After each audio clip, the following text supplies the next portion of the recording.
You just bought a new camera and are browsing YouTube on how to use it? You're in the right place. In this video, I'll advise you how to use your camera gear the right way. So let's get started.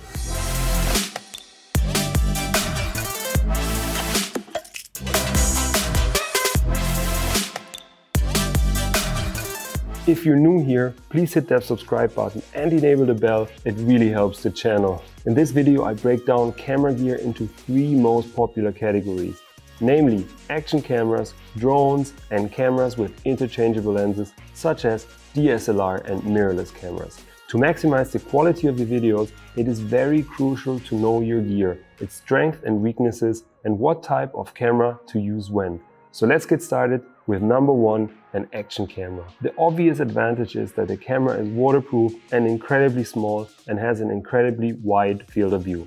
So use it for fast-paced action shots, mount it on your selfie stick, use it riding a jet ski, mount it on your chest or head to create a first-person POV look, use it to jump into water, all these kind of things. That's the right use, that's what it's made for. However, the wide field of view can be very limiting because you can't pick out details. Everything appears very small and far away, even if you're very close to your subjects. So if you're standing next to an amazing waterfall or whatever, it's not going to do its justice because it's just too far away.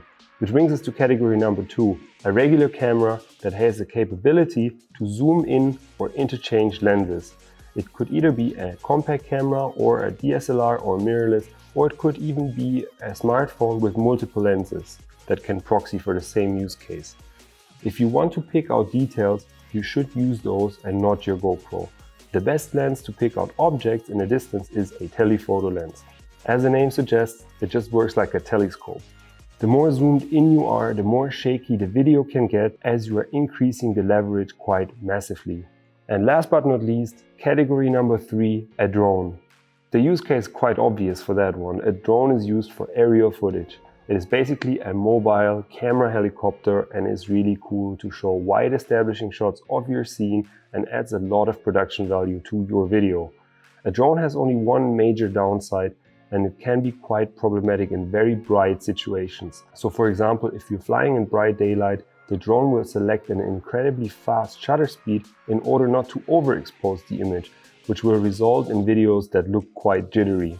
However, there is an easy way to counteract that effect, and that is by using ND filters. ND stands for neutral density, and they're essentially like sunglasses for your drone. They will slow down the shutter speed and create motion blur, which makes the footage look really nice and smooth. Alright, that is it for today. If you liked that video, smash that thumbs up button, subscribe to the channel so you don't miss out on the next one. Stay creative, and I'll be seeing you on the next one.